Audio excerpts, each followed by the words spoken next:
Hello, my name is Legion, and welcome to another episode of Circular Insights. I am your host today. I'm very happy to be sat here with a friend of mine, Mr. Manli Liu, who is the Chief Executive Officer of V Carbon ESG Limited. They are actually working to create great impact in environmental, social, economic development in Papua New Guinea. Maybe before we start in this topic of understanding this whole journey that you've taken to create carbon projects in Papua New Guinea. Please allow me to give you a bit of background about Mr. Liu. So, Manli is actually a seasoned investment manager with almost 30 years of experience in global capital markets. In addition to the multifamily office business, he also engages in the next generation investments, which includes artificial intelligence, AI, and also environmental, social, and governance, ESG domains. Now, he is currently focusing on carbon trading initiatives and the application of the latest technology for forest and biodiversity conservation. And these are actually really important topics. A lot of people think climate change is just about the weather patterns, but no, there's actually a lot of interconnectedness between conservation, biodiversity loss, climate pollution, and this is what we call the triple planetary crisis. So I'm very happy to have Manli here with me today because he's been working on a number of forestry conservation projects in Papua New Guinea to target climate change, combating it, as well as to help local people actually connect the developed economies to fulfilling many SDG goals as possible. Manli actually holds a master's degree in aeronautical and astronomical engineering from Massachusetts Institute of Technology, MIT, in USA. He's also a certified financial risk manager, a chartered alternate investment analyst, and a sustainability and climate risk professional. He's completed the MIT FinTech Future Commercial online course and recently completed the ESG reporting certification course at the Hong Kong Chartered Governance Institute. Manli is passionate about being innovative and also about sustainable investment. Welcome, Manli, to our podcast. Thank you. Thank you for having me. Hi. So it's great to actually have you today because I think there's been a lot of curiosity among people about carbon projects, especially if they're landowners, right? And they have like big tracts of land for various reasons of development. It could be for logging, mining, or even agriculture related. But there's always been a sort of black box where you don't really understand what's actually happening in this carbon market scene. But before we go into exploring that topic a bit more, maybe it'll be really useful for our audience to first understand what actually is the pain that you are solving, Manli, through the work that you do. Oh, that's very good. Okay, as I've always said, this carbon peak and carbon zero requires the effort from everybody on Earth to achieve that. So there are several aspects of it, being like as I've just mentioned, like from different pillars: reduce, replace, innovate, and offset. So we are lucky enough to have a business in Papua New Guinea having to log the forest before. So as I mentioned, we spent years for obtaining the license and all that. And the way how we work in Papua New Guinea is actually setting up a SABL, agricultural lease, together with the local landowners and the government. That part is the origination of the carbon credit. Later on, because the matureness of the carbon credit market, it enables the additionality, a business case for us to preserve the project by not locking it. So that's why, that's how we got into this project. And then from the years that I visit these places, is amazing because we see basically 100,000 hectares of all the trees. When we take on the charter flight on the airplane, it's just, an hours or 40 minutes of greens, trees from top of that. So I just talked to myself, if there is a way, it would be a waste of getting those biomass back into the atmosphere. So you would everybody, from a scientific point of view, would understand that these this biomass tree should be anchored back on the earth. So so here we go. So that's what we are doing right now for them. Right. Thanks so much for giving us some of that context, Manli. And when you mentioned that you are doing this sort of conservation project, initially you had the logging license, and now you're actually trying to see how, instead of clear felling the whole thing, and not only, losing all that biomass, but also all the biodiversity of plants and animals in those amazing places. Why did you decide to like go into that highest level of doing it, not just for the greenhouse gas emissions offsets and things like that, but also taking into consideration things like the biodiversity and the community as well within the project? Okay, first and foremost, I think it's very important to have a mature carbon credit market. That is to say, if there is not, if without trading of carbon credits, I wouldn't see the possibility of doing this kind of project because there is no additionality and there's no funding of doing it. So that's the first part of it, and thanks to the development on that. The second is, I think, the previously is the development of the earth. Previously, we are basically focusing on the consumer data, so to speak. And I can see now what we are doing is more concerned on the ESG side, environmental. What I am doing is actually a biomass data collection somehow, taking advantage of satellite imagery and then also sampling. This thing is actually resonate with us when we were trying to do the validation and verification process. We call it VBB with our VBB Earthwood. Our VERRA project is 5232 VCS, and we actually has to estimate the carbon credits that we are saving from all this forestry expert from our VBB side. So those people, we got, very scientific people, scientists of estimating all these. And obviously the technology that taking advantage of it is we call it satellite imagery. So they have to look down from the satellite up on our head, and then to try to estimate the biomass data from 0 to 1,000 meters, and then 1,000 upwards, and also the swarm area.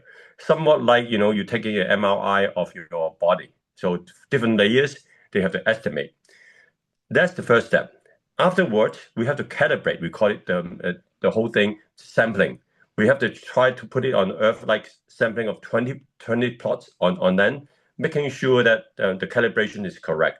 So all in all, we estimate that our project save up around 50 million tons of carbon dioxide. So that's a huge size.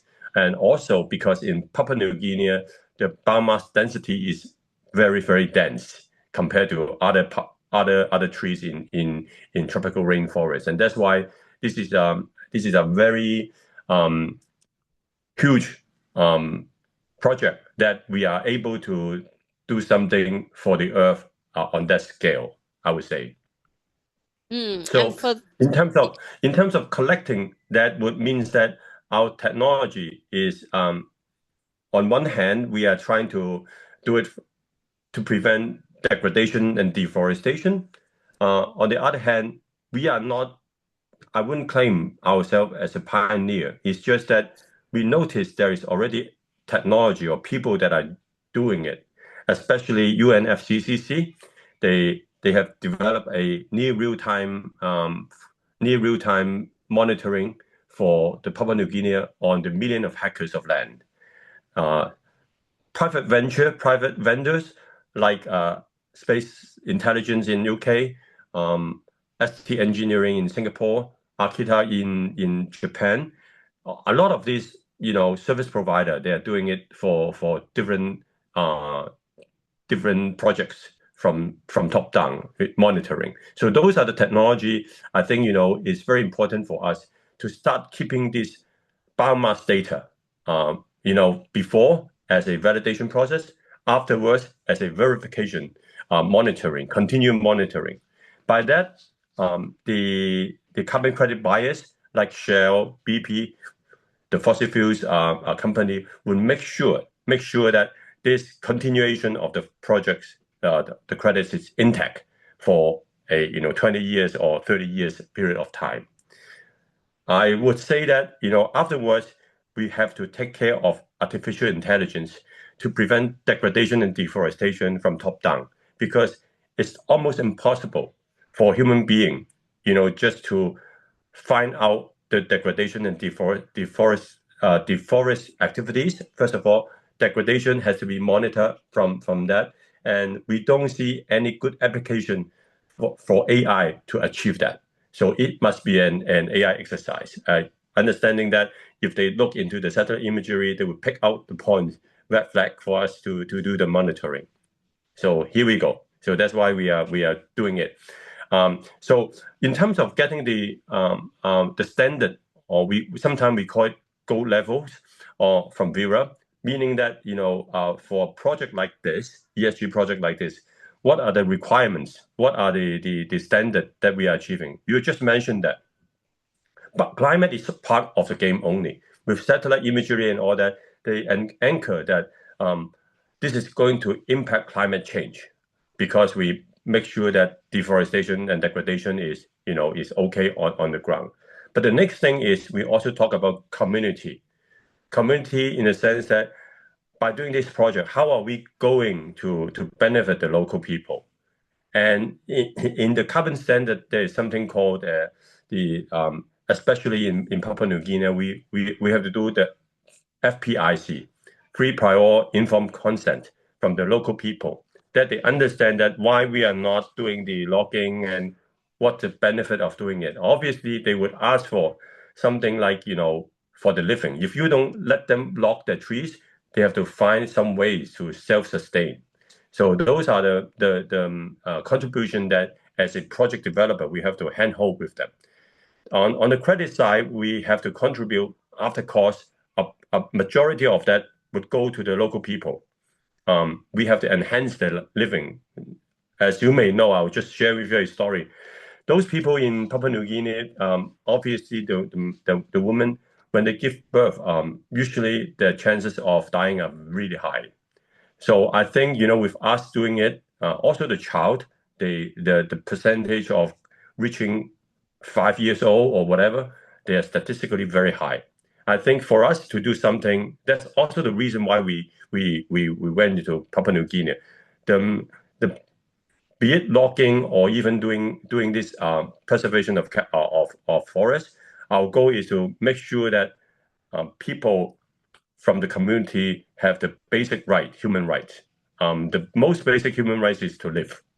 So that part, I think, to contribute to the like the local ward or hospital with the necessary medicine like Panadol or whatever, that would help them to increase the chance of livelihood, I think is one of the goals of this kind of project. And that's why you always hear that, we have to fulfill the SDG goals, Sustainable Development Goals, and that's also being listed as one of the goal levels. So one is climate, the other one is community, and the third one, last but not least, is biodiversity. Understanding that Papua New Guinea is bird paradise. They also in the forest area, since they are virgin and haven't touched base a lot of those lands. I will share with you. In a way, this 100,000 hectares, like the size of more or less like the size of Hong Kong, it would be impossible for you to travel because there are no roads. So there are a lot of biodiversity living inside that, and a lot of them are not even known to us. So I think by having this kind of initiative to preserve biodiversity, it would provide us a chance to make sure that in the earth the other animals are being protected too. So these are the basic things that we have to plan ahead for a project like this from the CCB principle. Wow, thanks very much, Manli, for that sort of like sharing with such detail. It's amazing you dive into a project that's ongoing. Actually, hear the stories coming out from there. For a lot of people, hearing carbon credits or carbon projects, it just seems like it's just something, to make some money, so that you compensate yourself for not logging the place or preserving the place. But what you've shared there is that there's a deeper meaning behind that preservation. And there's a lot of application in technology that's possible today because those developments have actually happened. And I really like that point where you're saying, last but not least, as well, biodiversity. It's something that's very close to my heart as well, because there's so much relationships that humans have with our natural world that's supported by that diversity of biological resources that we have. And with the climate actually changing so rapidly, just having more options possible that can survive a very different climate is going to be really, really important as well for our own well-being as a human species as well. So that's a really interesting point. But I also really like that part where you're saying that, it's not enough to, let's say, okay, we're going to preserve this place, we're going to lock it up, everybody, thrown out of this forest patch. No, you can't use it forever. And this is for the greater good of the planet and our species, right? That's moral high ground that I think the traditional sustainability narrative had been in for a long time. But what you're saying here is that if we can tackle the livelihoods and the ability to achieve a life with dignity while also preserving and conserving, and carbon projects are able to help you achieve that, then why not do something that can create livelihoods in a sustainable way so that people can live their lives with more dignity and fulfillment. So I really like that part of it. And thanks for explaining how this principle is really brought in through the VERRA sort of project that you're doing. Thank you for the standard, those people who are setting up the standard, because I will talk about from other perspective, because the carbon credit market in the world is actually evolving, and it's evolving fast. Okay, so normally speaking, to tackle this question, the government would be using carbon tax or some kind of emission trading scheme to achieve that. And for us, I always mention that this is a voluntary carbon unit market. It becomes less mandatory than the other counterparts. So, but I would, being a practitioner in this, I would see that VCS, high standard VCS, is getting close to mandatory. Right now, as you may know, our methodology from VERRA is called VM0048. The previous one is 007. That is a more robust version of it, if not, a better version. I would say is a more robust and a more timely version. For us, this is really valuable because people see us are trying to maintain a much higher standard of this kind of standard. And that's why with us working together with the VBB, we have to answer more than a few hundred questions and covering, the aspect that I've just explained on climate, satellite data, imagery, and then on the community side, how are we going to benefit them, the free power consent, the acknowledgement of the government that are taking place, and also, last, as I've said, the biodiversity. Those are the standards being set by, this agency. We have some like core carbon principle, ICVCM, this alphabet soup story, whatever. Those are the things that make sure that we are able to take advantage of this ESG concept to the next level. So I think I'm very lucky and blessed to be the forefront of this this development project. So our goal is always to make sure that this was, if not, set up a model project for at least in Papua New Guinea. That's really great to hear, Manli, and it's very interesting to see how your journey has actually unfolded from when I think you initially mentioned that you guys had logging rights, and then now to switch into this direction of making a viable business proposition for the community and of course your business as well, so that you do it through preservation conservation. Do you mind like sharing a little bit more actually about this journey that you have undertaken? Of course, I know there is that journey in terms of getting through the VERRA standard and getting the project up to your validation stage, which is a great achievement. It's just one more stage left before the credits would be issued. So that's a great achievement already. But maybe you can rewind a little bit more even to like ask, why did you even start on this particular journey? Is it a personal interest that grew? And then opportunity, as you said, the maturing of the carbon markets, just, right timing, right I think people. I think I think it's several folds. First of all, it's just as I mentioned with you, is a blessing because giving me a chance of doing it is all because of the family background. The family business is having obtaining the logging license and all that. And second of all is thanks to the development of the carbon credit market.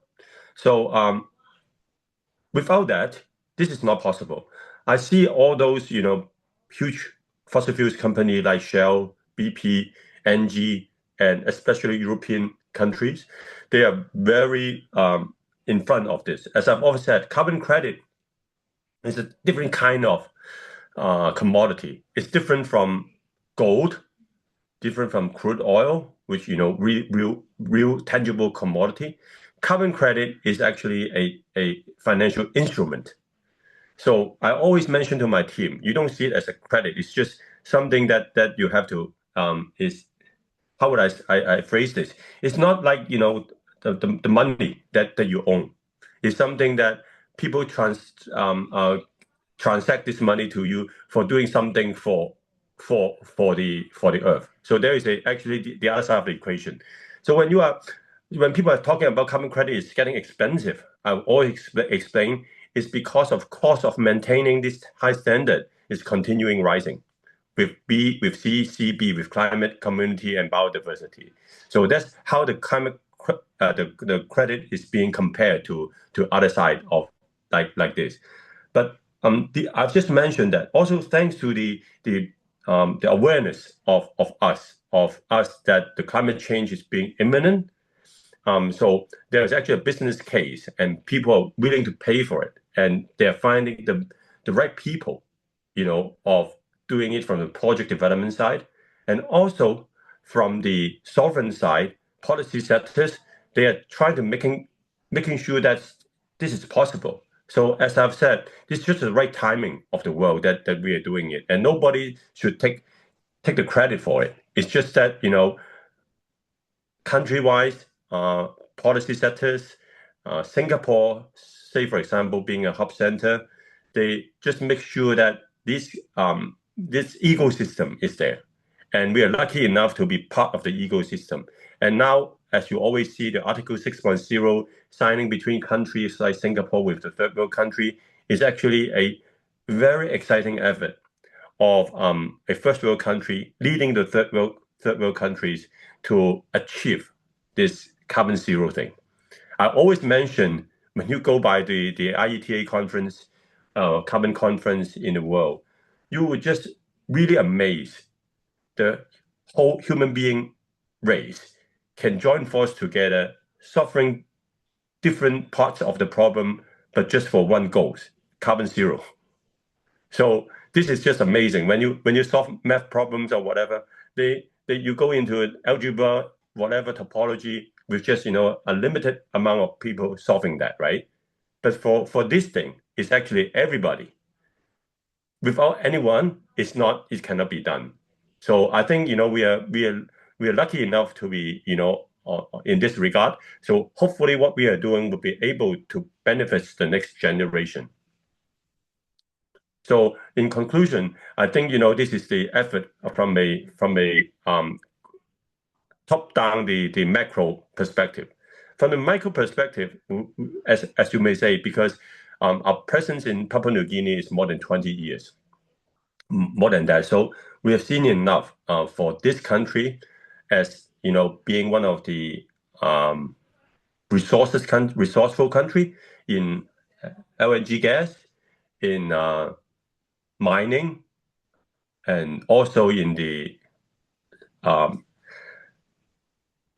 Forestry? sea Oh, the for blue cup. Yeah. forestry, Mm. and also the sea, the fishing and Marine all that. So resources. they're Yeah. yeah. So marine resources. So they are very resourceful in that respect. But I think, for them to develop their forestry, as in to preserve that, is actually is a blessing for them, because they have millions of hectares of land, and knowing that the Pacific Isle, um, you know countries like Fiji, Vanuatu, they're actually the smallest one. And Papua New Guinea is a huge country, the size, besides Indonesia. So this is a country, I think, in terms of the ESG era, is very strategic to develop. And Mm. our local presence, have provided us a very important pillar, a chance, a conditions for making that happen. So on the top side, the global development, and on the downside is, our local presence. So all in all, this is enables us to be in this kind of journey, I think. Wow, And that's well, amazing. I also want to mention, because in Papua New Guinea it's very funny, because it's a local country. It's a very third world country. Over there, the people live really, really slow. I mean, they're working hour, unlike our first world country. So it's almost impossible to achieve the efficiency that we are having in Hong Kong, or in Singapore, or in UK, or other parts of the world. So to do something, as in a very normal thing in Papua New Guinea, you have to take a while. Likewise, even if you want to go to the right department, like the CCTA, we call it the climate department, it almost takes us a while to know the people, the right people to do the right thing. So these are the journey that I want to share the experience. Mm. So Uh, how long has since the project initiation, or at least conceptualization of this project, all the way till now, where you've gotten to the validation, past the validation step, how long has this project actually taken to get there? I think normally speaking, originally we thought, we targeted to issue the credit around 2023, if I remember correctly. But there are hiccup. So for us to achieve the milestone right now, I think we started to have the idea around 2018, while the world is still very developing in the carbon credit trading side. As you Mm, understand, this ESG is only coming up, since 2020, being more vibe, or more hot in terms of the popularity. Before that, even though they are talking about carbon credit, but it's not to that implementation level yet. mm, Likewise, I'll quote you an example. The ESG disclosure of a lot of the listed company before that is just one page or two page. And the first one, like in the Hong Kong list code, is like 2002 or three in MTR. But later on, you see after 2020, a lot of these property development country list code and all that, they have their own. They have a deck of ESG disclosure on their annual financial statements. mm, That's mm, also one of the reasons.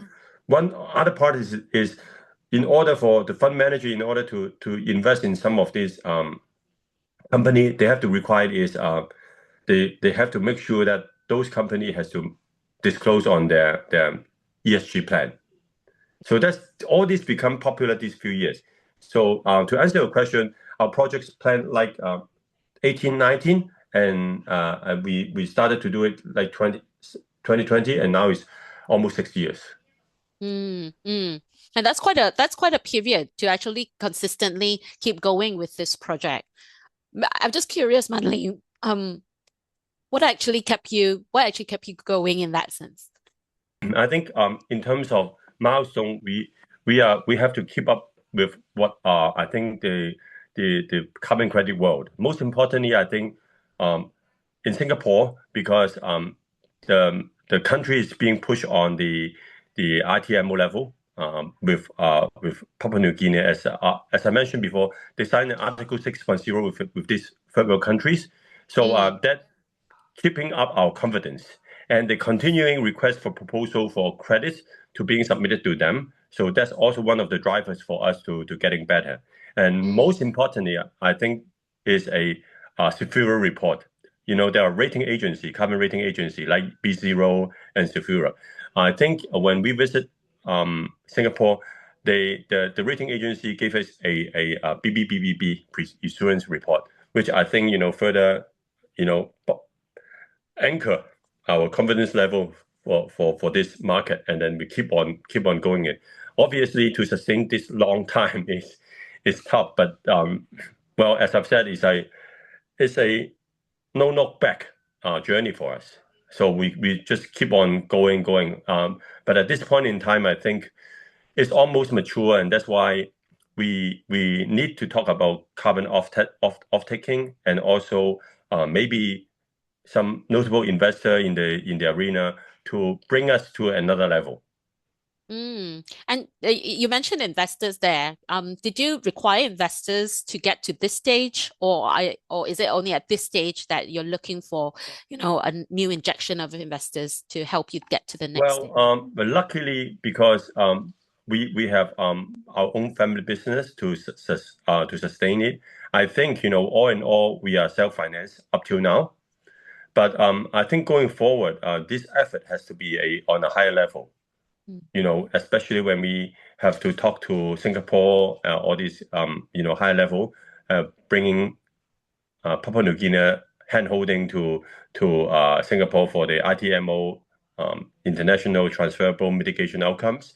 Those kind of credits, I think, is a high-level thing. It's good that if we have some of the notable investors who back it up, then I think the marriage between the higher credits would be more match up.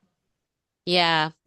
It's very important when you're talking about these higher quality sort of credits, because I remember it must have been around that period of 2020, or even slightly earlier than that. There was the big scandal about how there were lots of credits from the past that actually don't meet the quality, or it's been sold multiple times. Same credit being claimed by different people, and therefore you're not actually reducing the carbon.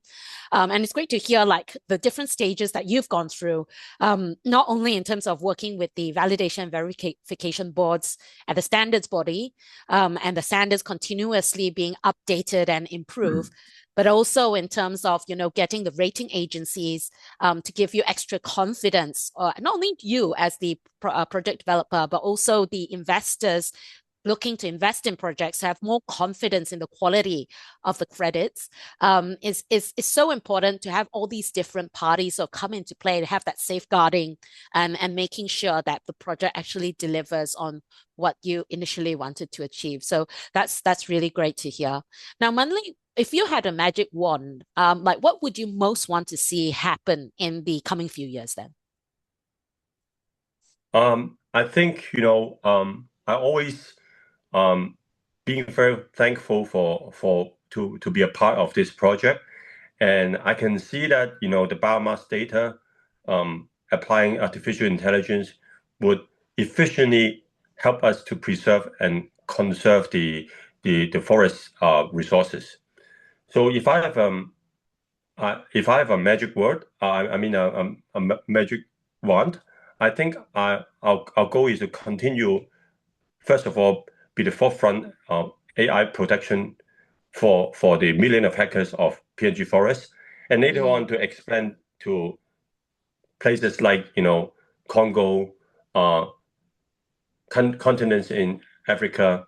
Even right now, we are talking to Malaysia on some of the projects that they need us to help us to put together a proposal, feasibility study, and all that. So our vision, our mission would not stop here in PNG, but continuing to build up to help to contribute to the preservation of the forest. So in a way, I always talk to my team.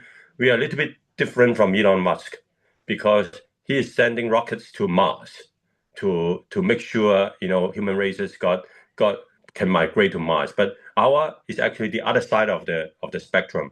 We try to preserve what we are having here on Earth, so that our generation can have the same kind of habitat before, so that they can live onwards. Even though carbon zero may not rely solely on the forest preservation. You would imagine that the net zero may be achieved by something else, but doesn't matter. So for that something else, we still need a habitat which is as good as the green earth before. So that's what I'm trying to this basically what we want to do, and it's a bigger step on what we are doing right now. And I, Also, I keep also, hearing, yeah, go ahead.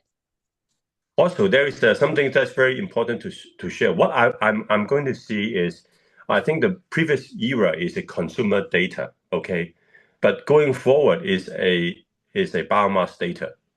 It's a biomass data thing.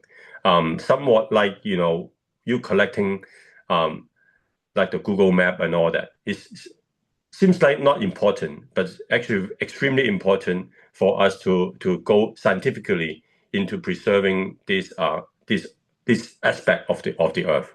So I would see this. We are part of the game.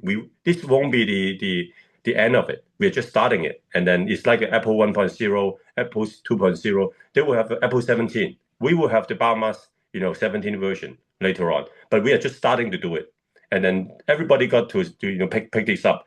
Now the validation part, do it, and then go on the verification for one single project. And then this project, this kind of collection data is going to expand to other places, other forest area. So that's basically, if that would happen, the magic wand is given to me. I would make sure that this is happening.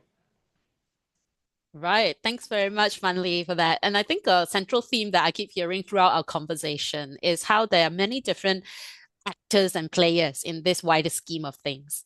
And it's not so much our own actions is not only dependent on those actors. Very often it's playing our own role in this game lah, of sorts, right? So as you mentioned, some people would be working towards making sure that if humanity needed to, we could establish a colony in space. For some people, it's about renewable energy. How can we, focus on renewable energy or using electric vehicles? Other people are in the development of the satellite imagery and the application of AI so that this data becomes usable information to help us make timely decisions in a better way across various sectors, including even conservation and forestry. But what you're also talking about here is your own role in this game. And it's evolving very often.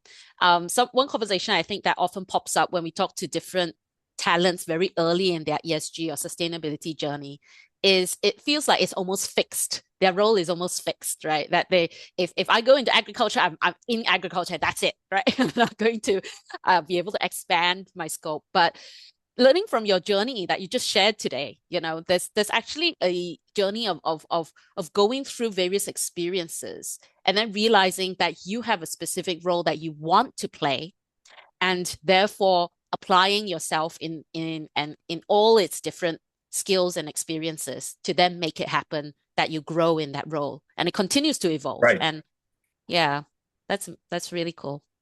Yeah. Yeah, so that's why I always mention, like, Legion, even you and us, we have known quite a number of years, and then we play different parts. Okay, I'm playing the developer, and then you are playing this kind of show podcast, making sure that people around the earth, they're all focused on one goal. And as I've said, this is the ESG era.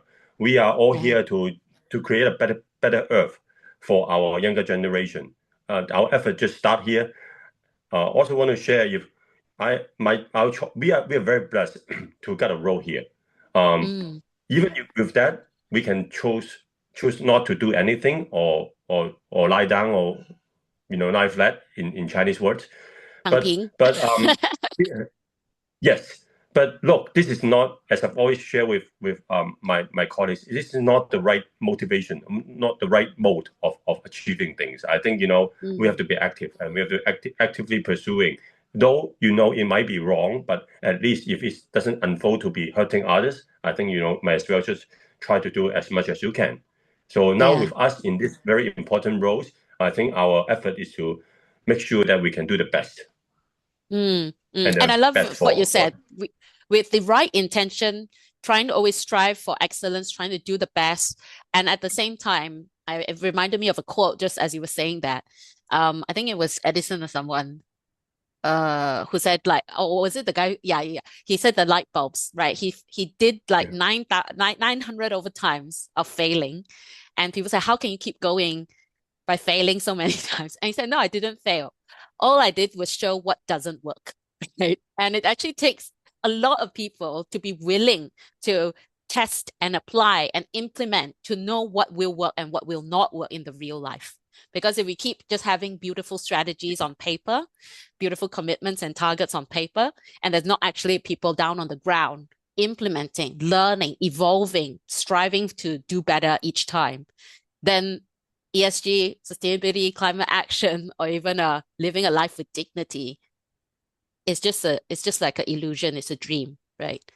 So I really admire that perseverance that you and your team have had in this journey, Manly. Yes, yeah. So that's why right now, in terms of business goals, there are two. One is having our credit, being off-take by companies, and the other thing is finding the right people, the investor or notable investor who are willing to take this kind of project to the next level. So I think that's very important for us to move forward right now.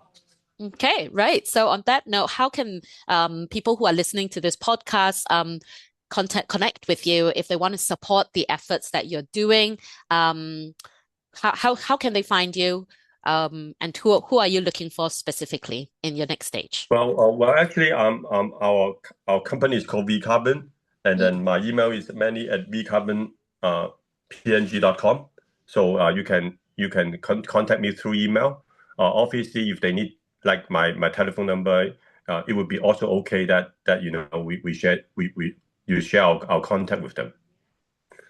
right. And we'll definitely have the website links as well as the email contact in our episode description.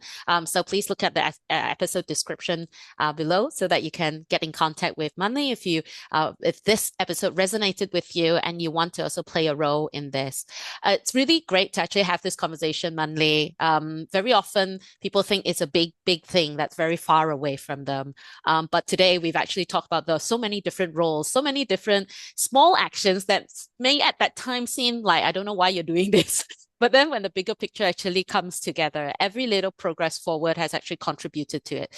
It wasn't only the development of, by different nations to be interested to trade carbon. It wasn't only the standards bodies that were setting up the guardrails to say what is good, what a good carbon project should look like.